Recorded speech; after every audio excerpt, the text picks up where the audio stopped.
Hello, I'm Barry Daniel, and this is the podcast of the Middle Way Society. Our aim is to encourage a universal approach to living a more integrated, ethical life, avoiding dogma or any appeal to authority.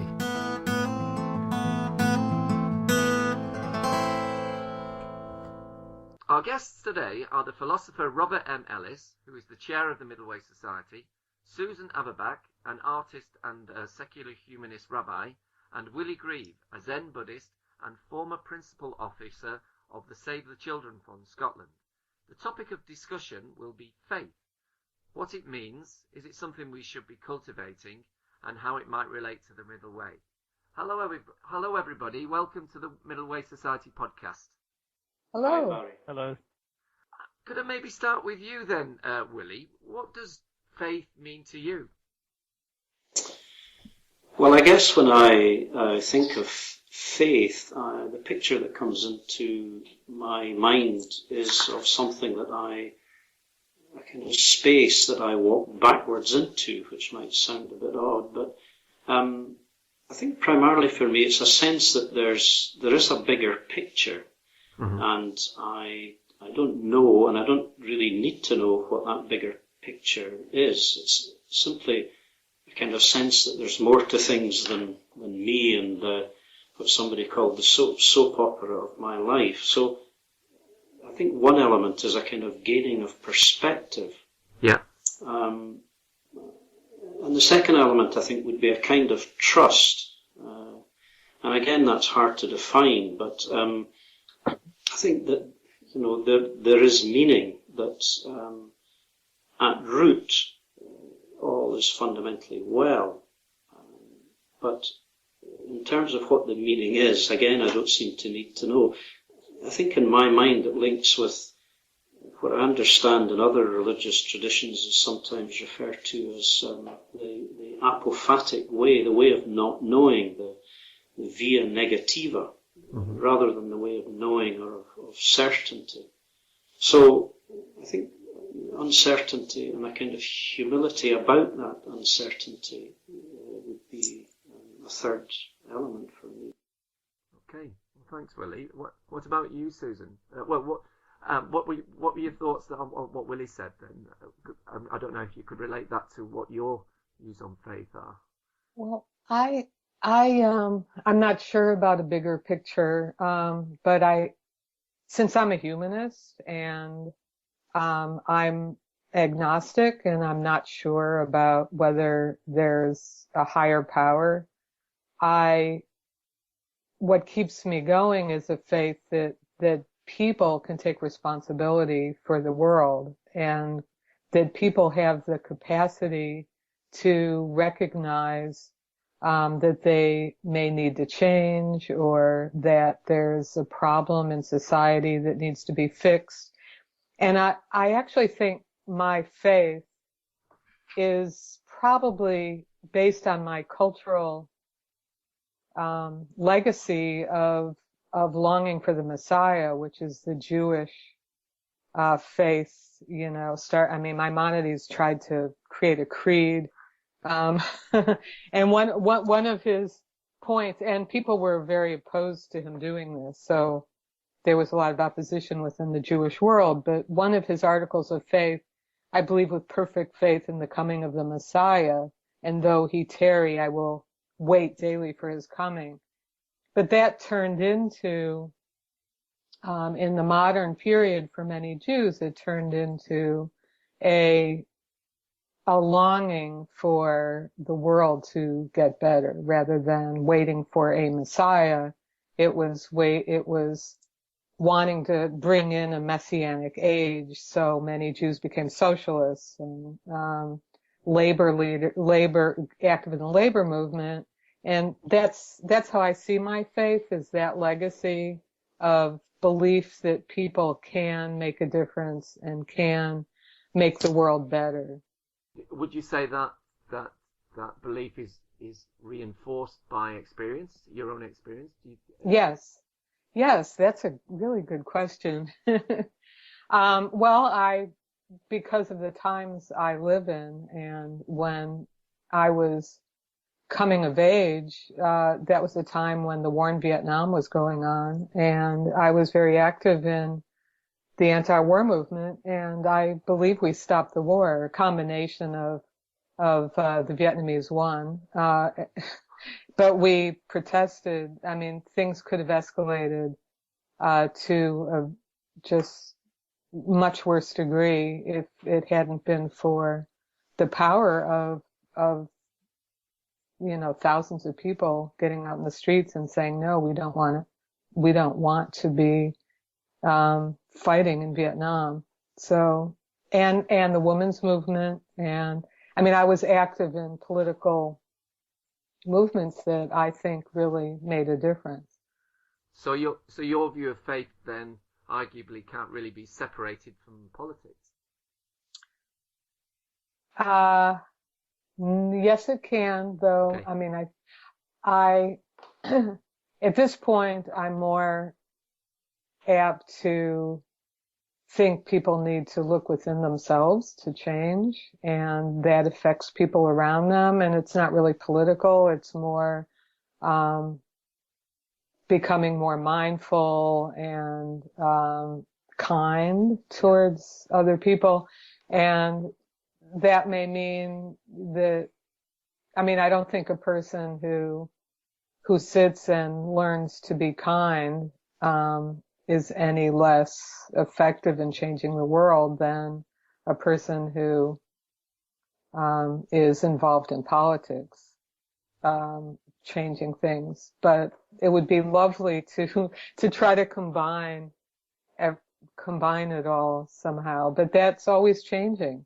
That, there are political leaders who maybe got things done, but who were personally not very nice and negatively affected many people around them, and that didn't have a good effect on the world. So I think it's very complicated, but a faith, I have a faith that human beings are capable of change and of becoming more compassionate and kind and improving the world, taking care of other people. Just in practical terms, just thinking now about the refugee crisis, I do believe people can be convinced that their xenophobia is not a good thing, and that they're capable of being kinder. So. Okay, Robert, what any reflections so far on what's been said, and I don't know if you could tie that into what your understanding of faith is. Well, both Willie and Susan seem to me to have given examples of faith from their own experience. I suppose what I'm interested in more broadly is what faith is and how one understands the overall phenomenon. And what faith is would include for me both faith in things we think are profound and valuable, but also ordinary everyday faith. So when I sit down on a chair, I have faith that it's not going to collapse underneath me. Yeah. So I'd want an account of faith that encompasses that, as well as the kinds of things that Susan and Willie have talked about. And to me, that seems the best way of putting it is that faith is the more emotive and intuitive end of belief. So we have a belief, we have a sort of representation in our mind of what the world is like, what we ourselves are like as well. And the sort of cognitive end of that is very much focused on words and accounts of the world in words. But at the other end, there's the whole way we relate to it with our bodies. So when I sit down on the chair, I don't have to think about the fact that the chair's not going to collapse beneath me. I'm relying in a very embodied way on my previous experience and the intuitions it creates in me that this chair is actually a reliable thing to sit on. So I think that there's faith in this sort of everyday sense around everything around us in our environment. We rely on it in that sense. We rely on things being predictable to a certain extent. But obviously, that also, when we try to broaden our understanding of what it is we have faith in, and think about the most important values by which we live our life, that's when we get to the kinds of accounts Willie and Susan seem to have been talking about. That the question of what they think are the best objects of faith, or the best things to have faith in, or the best kinds of experiences of faith that they value. Yeah. But I mean, the other thing I'd want to say about faith is that the word is often used as a kind of shortcut for absolute belief. People talk about having a faith, and what they seem to sometimes mean by that is just that they have an absolute belief that, for example, God sent a revelation through the Bible, or whatever the particular tradition you're talking is represents in that way. And I see that as a really as a legitimate shortcut. So I can't see any necessary connection between this very grounded, intuitive experience we have of having confidence in things around us, whether they're profound or everyday, and the need to have absolute beliefs in anything. So maybe that's what Willie was trying to get at, I don't know, to some extent, in what he talks about, recognizing uncertainty in the way we approach things. I would agree pretty much, I think, with that. And the belief for me has a kind of hard-edged feel to it. It's very clear what it is that it believes in. There's a kind of certainty, perhaps a rigidity, and a kind of unchangingness about it. Alan Watts, I thought, had a very good quote, if you don't mind me just quoting that. He said, "The believer will open his mind to the truth on the condition that it fits in with his preconceived ideas and wishes. Faith, on the other hand, is an unreserved opening of the mind to the truth, whatever it may turn out to be. Faith has no preconceptions, it's a plunge into the unknown. Belief clings, but faith lets go. In this sense of the word, faith is the essential virtue of science, and likewise of any religion that is not self-deception." And that pretty much sums it up for me. But at the same time, I think we shouldn't be too negative about belief as because belief applies to lots of everyday things as well as to absolutes, and there are lots of beliefs we can justify and have confidence in, just like, when I start articulating it consciously, I have a belief that the chair won't collapse beneath me, as well as faith in it when I don't think about it. But sometimes the chair will collapse beneath you, which Indeed. is a very strong kind of Buddhist idea, I would say. It will collapse underneath you. Not that sometimes it will. I mean, ultimately. And then you live with that. So you have faith that in a way, you have faith that you can live with that, with the uncertainty of everything. So then what matters is how you respond to that, when the chair does collapse. Right. Does it shatter your view of the world? Is your view of the world fragile in a way that can be destroyed in that sort of way? No, it's really interesting because I went to I go to this meditation. There's a weekly meditation, sort of a sangha that gets together once a week and meditates, and there's a Dharma talk, and the person who was speaking talked a lot about we're all going to die, which is important to know, of course, but there's a question and answer period, and there are many young people who come to this. And this woman stood up. She said, "I can't stand to hear that. I never get up in front of a group of people to say anything, but it hurts me too much that you're saying this." And it was really powerful. Being able to exist with complete, with the fragility of life, and carry on and find meaning, and it's a very faith that you can do this and be with others and carry on with that knowledge is huge. But I think it's more robust, or the beliefs or faith that we have are less fragile if they are actually more grounded in our experience or more closely related to our experience. And that's where I find the word confidence very useful. I think that confidence would be a word I would use for faith which is based on or relatable to experience. The same applies to belief. So it's about justifiable beliefs related to experience, justifiable faith related to experience. And trust, I think, is a really, what Willie said. Yeah. And that's confidence in relation to other people, really, isn't it?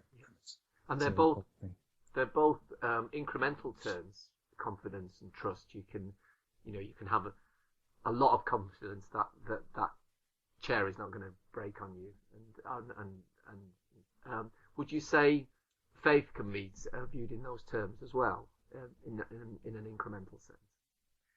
I think so strongly that it's not a binary thing. It's not something that you either have or you don't. I think it's a continuum, and I think a lot of it hinges on practice, faith practice, rather than on belief systems, orthopraxis rather than orthodoxy, as it were. Yeah, well, I think whatever is embodied, we can understand incrementally or experience incrementally, and it's when we turn it into sort of left brain absolute that it becomes sort of either it's there or it's not. It's absolute, and thus it has to be in a belief form rather than a faith form. You mentioned the right brain there, Robert. Could you maybe just possibly expand on that? How does faith relate to brain structure?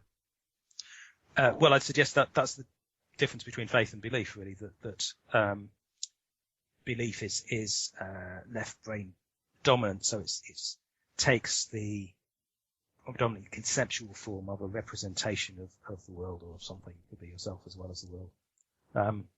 So we have an idea that things are in that particular form, and that the words we are using to describe it match reality in some sense. When that belief is absolute. And obviously, when the left brain or particularly left frontal lobes are less or over dominant, then you can have a more justified belief which is linked into the right brain, but still in a conceptual form. So like, I can reflect on the belief that the chair isn't going to collapse or whatever.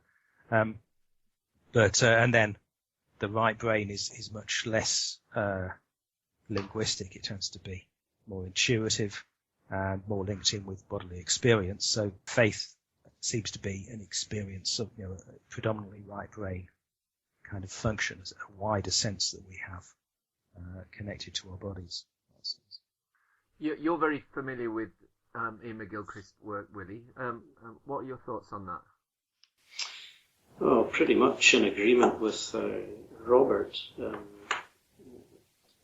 For me, I think factually, the brain is a biological organ made in particular evolutionary conditions for a variety of purposes, but it's not a kind of universal reasoning machine, so it's clearly got limitations and blind spots. Yeah. Notoriously, we're bad at calculating probability, for example. Kahneman's cognitive biases and so on. So, it's a wondrous thing, but it has blind spots, and faith, that's why I think it's important that faith is founded on humility and recognition of the limitations that we have. But I also associate strongly with what Robert was saying, that if we were to be kind of mildly reductionist about it, I would associate faith with the right hemisphere in the McGilchrist sense. There were passages in that book, I thought, in relation to the right hemisphere, which struck me as deeply spiritual. And again, as Robert mentioned, it was something to do with the holistic grasp of things. So it's a long answer to say I agree with Robert, I think. Any thoughts on this, Susan? I was just thinking about how our biology is so our fight and flight portion of our brain, our feeling threatened portion of our brain still is in effect, still is very powerful, and that we are wired to be reactive. And so to counter that with practice, to recognize that reactivity and to be able to intervene. I mean, I just finished reading Stephen Batchelor's book about Buddhism, and I mean, his idea about what Gautama taught, which is that being able to observe your reactivity and intervene and know when you have stopped your reactivity, and then the Eightfold Path, that there's this constant interaction between your lizard brain, that that protectiveness, ego, protectiveness, you feel when we react, it's because we feel threatened, and it's when that portion of our brain has been stimulated in some way, and that we're capable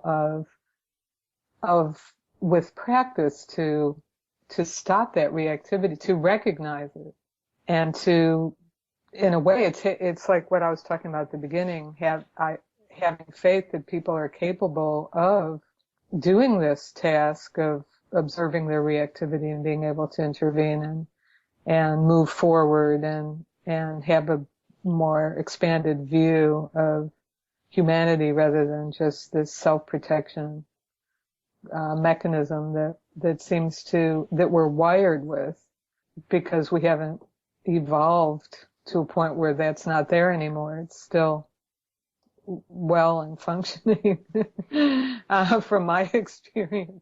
But I like what Willie said about the limitations and, the recognizing our limitations and having humility and with that knowledge. And yeah, Paul Gilbert talks about the soothing system, doesn't he? What we'd activate in effective meditation, for example. But I can relate that to faith, and that's what you said previously about that perhaps the deepest or most important things we have faith in is the very possibility of integration itself, and in a way you need that to be able to go through that process, to be able to have a kind of model going on and active within yourself, which allows you to soothe yourself, which allows you to overcome that momentary fear or that over dominant negative model that you might have at that moment. So that's an important aspect of faith, and that seems to connect to me very much with the God archetype, and so people's projections of the possibility of integration. They visualize that or experience it in some kind of archetypal form as showing their own potential. Yeah, or you say the God archetype, or in Buddhism, the idea of enlightenment. As long as you see something like that as a process, that can be very, people can have a faith in that, and that you can become more integrated, rather than necessarily focusing on any final goal. I think that's the danger, isn't it? Okay. So just back to an earlier thing we touched on.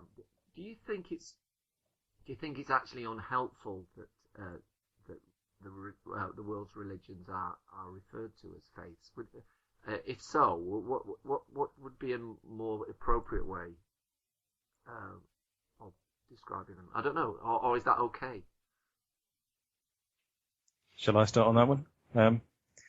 I mean, personally, I think it's unhelpful because of it's a kind of shortcut, as I mentioned earlier. So although faith is a necessary part of human beings' workings, and indeed it can help to, it's a basis of our inspiration, to identify that with absolute beliefs is a kind of shortcut. And often that's what is meant or appears to be meant by describing a religion as a faith. So to object to it, I think, is not to object to the faith element in religions, but it is to object to that shortcut being used.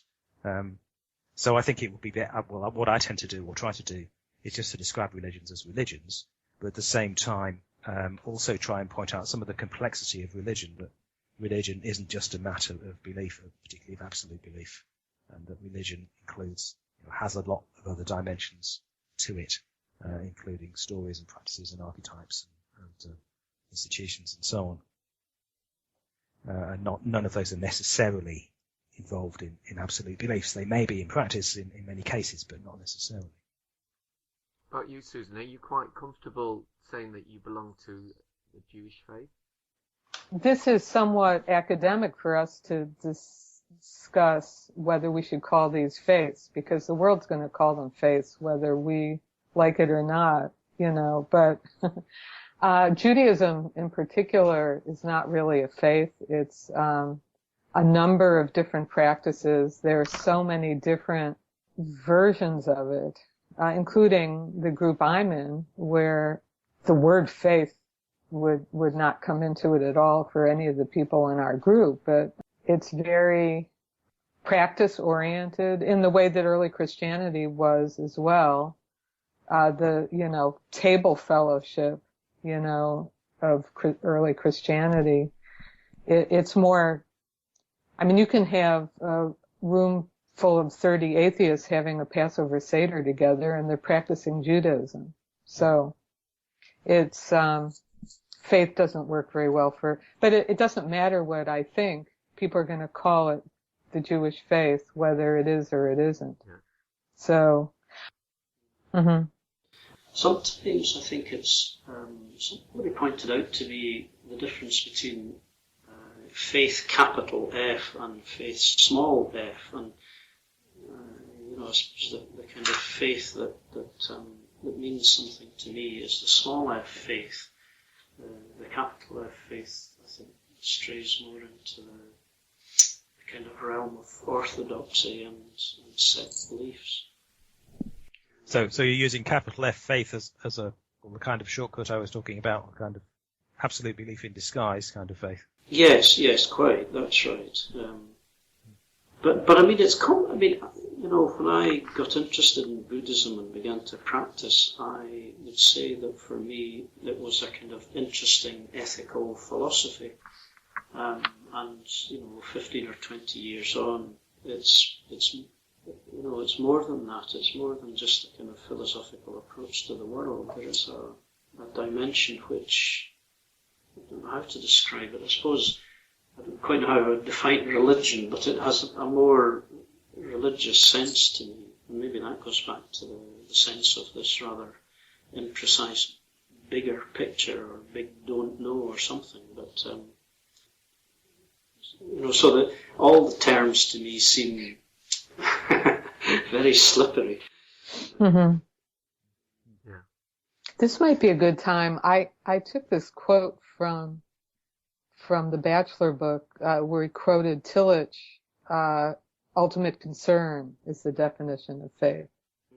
For Tillich, ultimate concern, and that about which one is ultimately concerned, for Tillich, is the definition of God. But it could be any number of things.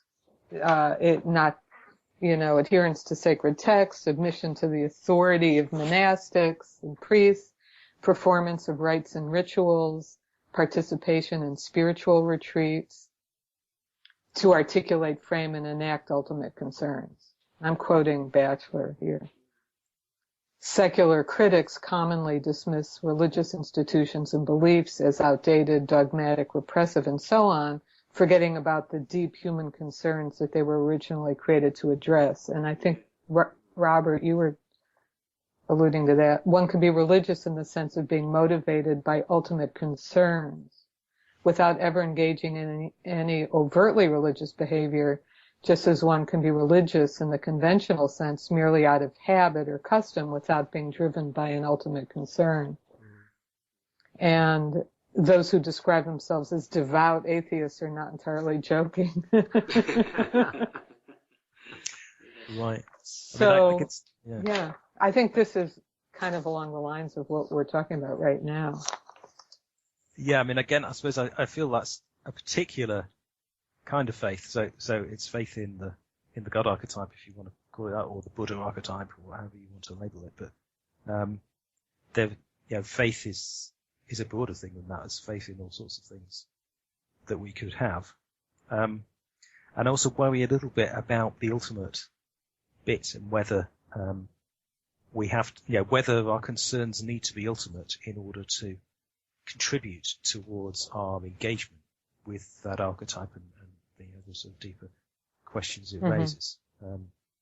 It does sound absolute, doesn't it? Yeah, and I don't feel I have ultimate concerns. I suppose I feel I have concerns. There's the things that impact on my life, experiences I have in my life, and I'm trying to take them in a particular direction, and that direction is what motivates me, what I have faith in, if you like, rather than whether or not it's got anything to do with what's Another thing that Stephen Batchelor came up with about religion, talking about the religious sentiment is coming to terms with the great matter of birth and death. This is something that he's picked up from the Chinese culture. I feel a lot more comfortable with that. I could comfortably describe myself as religious, described in those terms, and especially I like the idea of it as an incremental thing, coming to terms with, or trying to come to terms with, rather than or reconciling oneself with, not positing any final answers or anything. That's a way of looking at religion that the religious sensibility that certainly relates to my experience, and that with that you could encompass the sense of wonder and awe and also concern as well, because the whole Buddhist thing again is about birth, aging, sickness, and death, and that encompasses within that framework the idea of compassion. I guess that I was just thinking about the idea of life and death and how important they are, because obviously it's possible to conceptualize and absolutize the terms life and death, turn them into sort of ciphers for other things. But if you really relate that with your experience, obviously everything we experience is life in a broad sense, isn't it? And death is what puts a sort of temporal limit on what we experience. So it's kind of a broader consideration that shadows life as we go through it. So in that sense, as a sort of response to total experience, that's the way you're thinking of it. I can relate to that. I know about the ultimate concern. There's an old Zen tradition about the fundamental question being, what is this that sits? And the kind of trilogy of anicca, anatta, dukkha, the impermanence, the self, and suffering. But traditionally the historical Buddha resisted questions of that sort and just thought that, famously he just didn't answer any questions that were put to him about, is there a God, is there an ultimate? And his concern seemed much more to do with how we lead our lives, and achieve some degree of equanimity and understanding. And so, I think for me it's more about the process. It may seem a bit odd to quote a Christian minister, but the Welsh poet R.S. Thomas, I thought, had a very nice short poem called Kneeling. And as a minister, he's really talking about he and his congregation waiting, as it were, for God to speak through him during a church service. And he says in the poem, "Prompt me, God, but not yet. When I speak, though, it will be you who speak through me. Something is lost. The meaning is in the waiting." And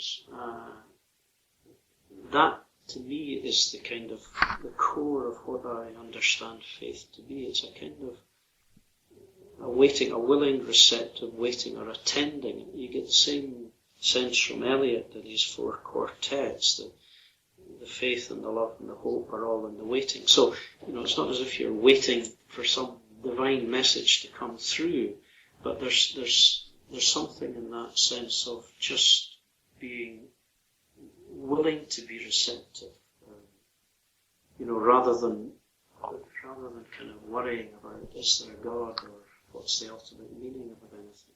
Mm. So, it's maybe not to the point. Yeah, I think it is. It's core for me. But you can link that to what we were saying earlier about the right hemisphere, can't you? That Yes. It's being open to experience. Yes, exactly. And I think so. It may be a way of talking about the way in which, rather talking about God in that sort of God archetype in that sort of way, might be a way of describing one's openness to other aspects of one's experience that have previously been discounted or not taken into account because one's had too narrow an understanding of things up to that point. Yes. I've been looking recently at the 12 steps used by Alcoholics Anonymous, and they seem to talk in that sort of way as well. So God seems to have this role in AA spirituality in the 12 steps, and that seems to be very much about openness to other aspects of oneself that one finds in that silence and that openness, and getting away from the closely conceptualized cravings that's the addiction to a particular substance. In fact, I have a friend whose uncle was in AA, and he wasn't a religious man. And my friend asked him, "How did you deal with the issue about believing in a higher power?" And his uncle said, "Well, for me that's just the big don't know. It doesn't have to be anything, but I'm willing to have a big don't know, and that's enough for me." It's really interesting as you're talking. It makes me think about integrating what you're saying with this political activism that I was talking about earlier, which is that when you have that don't know and you're open to experience, then you have more compassion because you don't have a preconceived idea about what is happening. So you're actually there with other people, and you can see other points of view than the one you habitually have had. So you could integrate both the openness, the waiting, with activism only with heart rather than preconceived. How does what we've been talking about today relate to the middle way, as you understand it?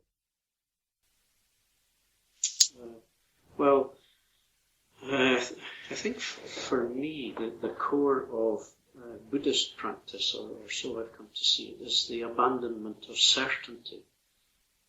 Or maybe the certainty has abandoned me, I don't know. But given that, it seems to me that the essence of faith, for me anyway, can't be anything other than a lack of dogmatism. Because if you abandon certainty, except, in the kinds of areas that Robert was talking about, where, you can't cross the road without a degree of, a kind of certainty. But the certainties of beliefs and attitudes and so on, where you become less certain about those and are willing to adopt a more provisional approach, then I don't think dogmatism is possible, and that's how one of the main ways I would see it relating to the middle way. I would agree very much. It's the middle way is having faith that one can exist without certainty, and somehow continually, provisionally move forward with that uncertainty. That we have the ability to do that we don't have to have certainty in order to exist or to live a integrated life. It's a faith in our ability to live an integrated life. It takes a lot of courage and thought to be able to do that, because there are pressures all around to fall into, because people like belonging to groups. There can be a lot of pressure to go a way that is different than that. So it's a good argument for creating a larger group of middle way journeyers. That's how I would see it, being able to live with uncertainty and live an integrated life and have faith that one can do this and that others can do this with you. Well, I mean, the middle way is in some ways quite a negative kind of model that it's an avoidance strategy, isn't it, of positive and negative absolutes are being avoided on either side. So faith is what, can give a positive interpretation of that avoidance strategy. That obviously you're not just avoiding, you're also doing something positive, and that seems to involve, if it's justifiable faith, if it's confidence built on experience, then that will be compatible with the middle way, as opposed to faith which is built on dogma of one kind or another. So I think the middle way helps to define what a justifiable form of faith is. So if we're regarding faith as a good thing, then faith will be, so as we mentioned earlier, faith in the development of integration. I think we'll bring it to a close there. Thank you all of you for a very interesting discussion and for giving up the time to chat today. Thank you, Barry. Thank you, Barry.